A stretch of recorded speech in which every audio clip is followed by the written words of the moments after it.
Space Wolves count themselves as the most loyal of all the Emperor's legions, not only mighty warriors, but they're also the executioners of the Golden Throne, and all legions fear their wrath.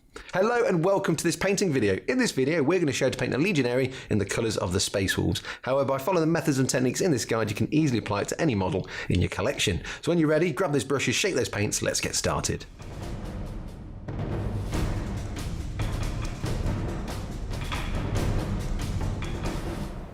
Now before we begin painting, the first thing we need to do is undercoat the model, and as you can see here I've used Mechanica Standard Grey, which is perfect for this colour scheme. The first thing I'm going to do is use corn red for the red details. This is eye lenses as well as the shoulder pad. So what I'm going to do is just get some corn red onto my palette, just a couple of dollops, like so, a little bit of water, just so it's not too thick and goopy. And then all I'm going to then do is just get my brush to a decent point, and then we're ready to start picking out those red details. So I'm just going to start on one shoulder pad, we're just doing one, not the one that's going to stay grey, and then we're going to pick out the eye lenses after. And you might want to do 2 coats of this on the shoulder pad. Now that we've picked out those red details, what we're now going to do is get some Basilicanum Grey, thin that down with contrast medium and apply that all over the model. Now I'm going to thin this down to 3 parts contrast medium to 1 part Basilicanum Grey.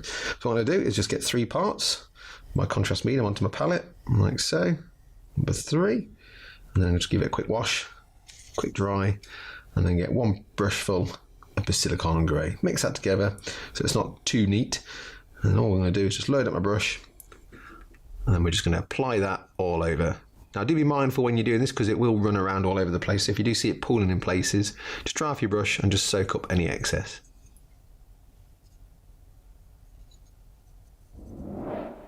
Now that our Basilicanum Grey is thoroughly dry, what we're now going to do is move on to highlighting that power armour. We're going to start first by using Mechanica Standard Grey, and then move on as a subtle highlight here and there of some Dawnstone. But first of all, let's start with that Mechanica Standard Grey.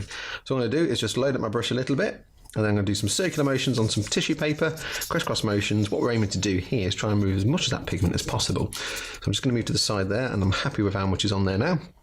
Then all I'm now going to do is then just start going back and forth across the model. This is going to do 2 things. It's going to make the armour look a little bit weathered and rough, but also it's just going to pick out those raised areas, giving a little bit of definition. I'm just going to dry brush over that red shoulder pad a little bit, just so it looks like some of that previous grey is just showing through from some battle damage and weathering.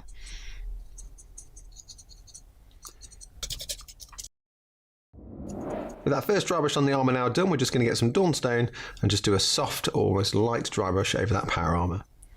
And this is just going to pick out some of those raised details.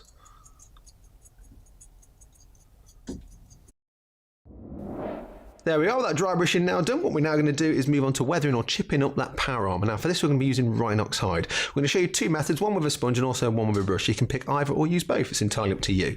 So the first one, I've got a little bit of figure case sponge here.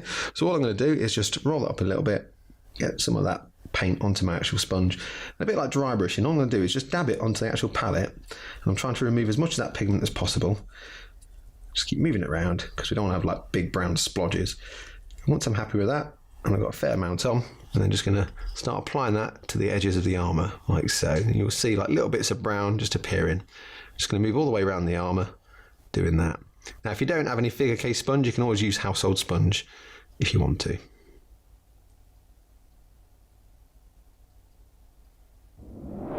With our first technique of sponging or weathering now done, what we're now going to do is just pick out some chips and flicks with a brush. So all I'm going to do here is just do like little dots around the edge of the armour, not going too mad. Now you can do the entire model like this, or you can bind both together, it's entirely up to you.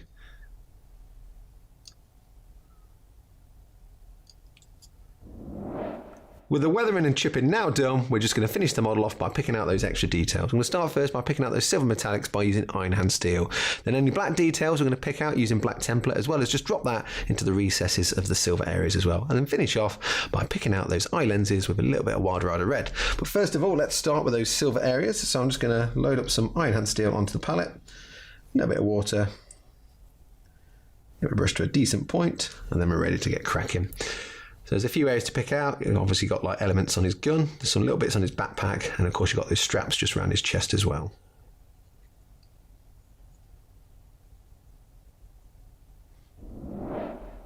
The silver area is picked out. What we're now going to do is pick out those black details using black template. So on things like the gun casing and the ribbon, I'm just going to apply that straight over. And on the gun, when we have that silver areas, I'm just going to drop into those recesses like so.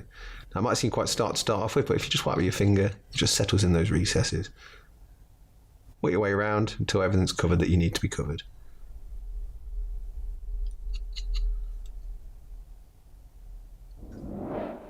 With those areas now coated in black template, what we're now going to do is get some Wild Rider red and then just pick out those eye lenses. I'm just going to do a little line on both sides, like so.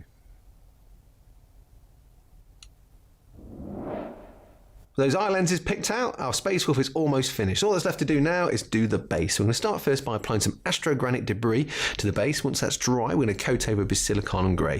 Then we're going to do a dry brush of Screaming Skull, and then to finish it off and really tie in with those Space Wolves, we're going to be using Valhalla Blizzard in patches. But first of all, let's start with that astrogranite debris. So what I'm going to do is just get a dollop of that onto my trusty texture tool, if I can grab it. There we go. And then all I'm going to then do is then just place that onto the base like so. And all I'm going to do is keep placing that on like so, then just move to the smaller side just for a little bit more accuracy. Again, just take your time, work your way around. Once that's all applied, you want to leave it for around about an hour to dry.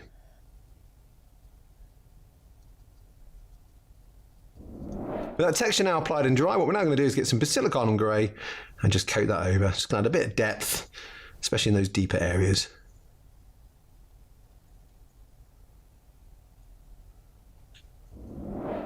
Now that contrast is dry, we're going to get some Screaming Skull and we're just going to dry brush over the top. As you can see, that's just picking out all that texture, making it feel a little bit warmer and not too dull.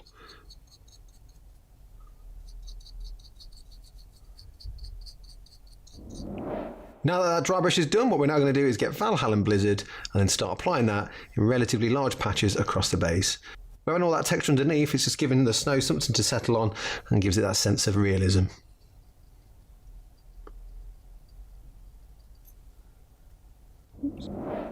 There we are, with that Valhalla Blizzard now dry. All that's left to do now is paint the rim of the base in a colour that matches your army. And for this, we've used Steel Legion Drab. With our model and base finished, our Space Wolf Legionnaire is ready to bring justice and execute the traitors of the Emperor.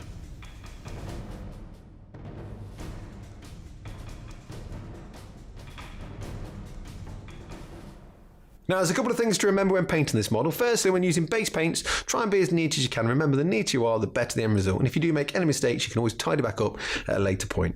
Also, when using shades and contrast, try not to overload your brush as it can quickly run out of control. If you do find that happening, dry off your brush and just soak up any of the excess. Well, I hope you've enjoyed this video. I hope you enjoyed painting your own Space Wolves, and we'll see you again soon. Bye-bye.